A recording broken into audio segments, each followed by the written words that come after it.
Hello বন্ধুরা, সবাই কেমন আছেন? আশা করি সবাই অনেক ভালো আছেন। আজকের এই ভিডিওতে জানতে পারবেন 2024 সালের ঈদ উল ফিতরে মুক্তি পায় 11টি সিনেমার ভিতরে 9টি সিনেমার বাজেট সহ বক্স অফিস কালেকশন। তো বন্ধুরা, চলুন আর কথা না বাড়িয়ে দেখে নেওয়া যাক ঈদ উল ফিতরে মুক্তি পাওয়া সিনেমাগুলোর মধ্যে ঈদের তৃতীয় দিন কোন সিনেমাটি বক্স অফিস থেকে কত আয় করেছে এবং 3 দিনে বক্স অফিস থেকে টোটাল কত টাকা আয় করেছেন। ঈদ উল ফিতরে মুক্তি পাওয়া সিনেমাগুলোর মধ্যে 9 নম্বর স্থানে জায়গা করে নিয়েছে কাজী মারুফ অভিনীত, কাজী হায়াৎ পরিচালিত গ্রিন কার্ড সিনেমাটি। এই সিনেমাটি ঈদের দিন 9টি সিনেমা হলে মুক্তি পায়। মারুফ অভিনীত গ্রিন কার্ড এই সিনেমাটির বাজেট প্রায় 3 কোটি টাকা। গ্রিন কার্ড সিনেমাটি ঈদের দিন বক্স অফিস থেকে ক্রস কালেকশন করে 3 লক্ষ টাকা। ঈদের দ্বিতীয় দিন ক্রস কালেকশন করে 4 লক্ষ টাকা। ঈদের তৃতীয় দিন বক্স অফিস থেকে ক্রস কালেকশন করে গ্রিন কার্ড সিনেমাটি 4 লক্ষ টাকা। মারুফ অভিনীত গ্রিন কার্ড সিনেমাটি 3 দিনে বক্স অফিস থেকে টোটাল ক্রস কালেকশন করে 11 লক্ষ টাকা। 3 দিনে বক্স অফিস থেকে টোটাল নেট কালেকশন করেছে 2,70,000 টাকা। ঈদ উল ফিতরে মুক্তি পাওয়া সিনেমাগুলোর মধ্যে 8 নম্বর স্থানে জায়গা করে নিয়েছেন লিপস্টিক সিনেমাটি। পূজা চেরি অভিনীত লিপস্টিক এই সিনেমাটি ঈদের দিন সারা বাংলাদেশে 7টি সিনেমা হলে মুক্তি পায়। এই সিনেমাটির বাজেট প্রায় 70 লক্ষ টাকা। সিনেমাটি ঈদের দিন বক্স অফিস থেকে ক্রস কালেকশন করে 4,72,000 টাকা। ঈদের দ্বিতীয় দিন ক্রস কালেকশন করে 5 লক্ষ টাকা। ঈদের তৃতীয় দিন বক্স অফিস থেকে ক্রস কালেকশন করে প্রায় 6 লক্ষ টাকা। লিপস্টিক সিনেমাটি 3 দিনে বক্স অফিস থেকে টোটাল ক্রস কালেকশন করে 16 লক্ষ টাকা ও ঈদের 3 দিন নেট কালেকশন করে প্রায় 4 লক্ষ টাকা। ঈদ উল ফিতরে মুক্তি পাওয়া সিনেমাগুলোর মধ্যে 7 নম্বর স্থানে জায়গা করে নিয়েছেন সোনার চর সিনেমাটি। জায়েদ খান ও মৌসুমী অভিনীত সোনার চর এই সিনেমাটি ঈদের দিন সারা বাংলাদেশে 7টি সিনেমা হলে মুক্তি পায়। জায়েদ খান অভিনীত সোনার চর সিনেমাটি বাজেট প্রায় 80 লক্ষ টাকা। এই সিনেমাটি ঈদের দিন বক্স অফিস থেকে টোটাল ক্রস কালেকশন করে 5 লক্ষ টাকা। ঈদের দ্বিতীয় দিন বক্স অফিস থেকে ক্রস কালেকশন করে 5 লক্ষ টাকা। ঈদের তৃতীয় দিন বক্স অফিস থেকে ক্রস কালেকশন করে প্রায় 6 লক্ষ টাকা। জায়েদ খান অভিনীত সোনার চর এই সিনেমাটি 3 দিনে বক্স অফিস থেকে টোটাল ক্রস কালেকশন করে 16 লক্ষ টাকা। 3 দিনে বক্স অফিস থেকে টোটাল নেট কালেকশন করে প্রায় 4 লক্ষ টাকা। ঈদ উল ফিতরে মুক্তি পাওয়া সিনেমাগুলোর মধ্যে ব্যবসায়িক দিক দিয়ে 6 নম্বর স্থানে জায়গা করে নিয়েছেন জিন টু সিনেমাটি। জিন টু সিনেমাটি ঈদের দিন সারা বাংলাদেশে 7টি সিনেমা হলে মুক্তি পায়। এই সিনেমাটি ঈদের দিন বক্স অফিস থেকে ক্রস কালেকশন করে 5 লক্ষ টাকা। ঈদের দ্বিতীয় দিন বক্স অফিস থেকে ক্রস কালেকশন করে 6 লক্ষ টাকা। ঈদের তৃতীয় দিন বক্স অফিস থেকে ক্রস কালেকশন করে প্রায় 7 লক্ষ টাকা। জিন টু এই সিনেমাটি 3 দিনে বক্স অফিস থেকে টোটাল ক্রস কালেকশন করে প্রায় 18 লক্ষ টাকা। 3 দিনে বক্স অফিস থেকে টোটাল নেট কালেকশন করে 4,50,000 টাকা। ঈদ উল ফিতরে মুক্তি পাওয়া সিনেমাগুলোর মধ্যে ব্যবসায়িক দিক দিয়ে 5 নম্বর স্থানে জায়গা করে নিয়েছেন রোশন ও বুবলি অভিনীত মায়া সিনেমাটি।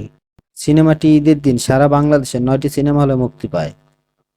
রোশন ও বুবলি অভিনীত মায়া সিনেমাটি ঈদের দিন বক্স অফিস থেকে ক্রস কালেকশন করে প্রায় 7 লক্ষ টাকা। ঈদের তৃতীয় দিন বক্স অফিস থেকে ক্রস কালেকশন করে 7 লক্ষ টাকা। রোশন ও বুবলি অভিনীত সিনেমাটি 3 দিনে বক্স অফিস থেকে টোটাল ক্রস কালেকশন করে 20 লক্ষ টাকা। 3 দিনে বক্স অফিস থেকে টোটাল নেট কালেকশন করে প্রায় 5 লক্ষ টাকা। ঈদ উল ফিতরে মুক্তি পাওয়া সিনেমাগুলোর মধ্যে 4 নম্বর স্থানে জায়গা করে নিয়েছেন কাজল রেখা সিনেমাটি। ঈদের দিন সারা বাংলাদেশে 10টি সিনেমা হলে মুক্তি পায়। রাজ অভিনীত কাজল রেখা এই সিনেমাটি বাজেট প্রায় 90 লক্ষ টাকা।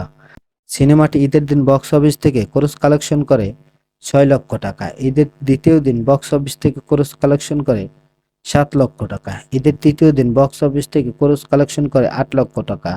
রাজ অভিনীত কাজল রেখা এই সিনেমাটি 3 দিনে বক্স অফিস থেকে ক্রস কালেকশন করে 21 লক্ষ টাকা। 3 দিনে বক্স অফিস থেকে টোটাল ক্রস কালেকশন করে প্রায় 5,20,000 টাকা।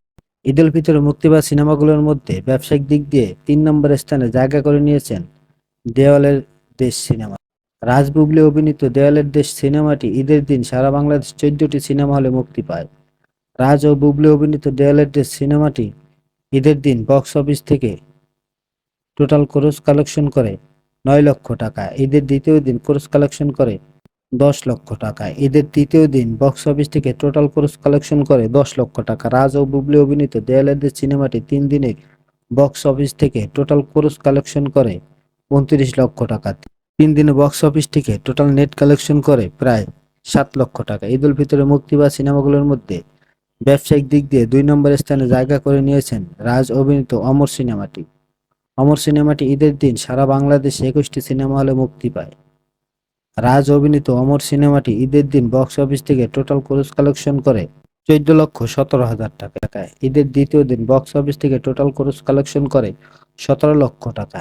ঈদের তৃতীয় দিন বক্স অফিস থেকে টোটাল ক্রস কালেকশন করে প্রায় 18 লক্ষ টাকা। রাজ অভিনীত অমর সিনেমাটি 3 দিনে বক্স অফিস থেকে টোটাল ক্রস কালেকশন করে প্রায় 49 লক্ষ টাকা।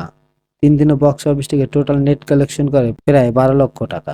ঈদ উল ফিতরে মুক্তি পাওয়া সিনেমাগুলোর মধ্যে ব্যবসায়িক দিক দিয়ে 1 নম্বর স্থানে জায়গা করে নিয়েছেন টলিউড কিং শাকিব খান ও কুটনি কপি অভিনীত রাজকুমার সিনেমাটি।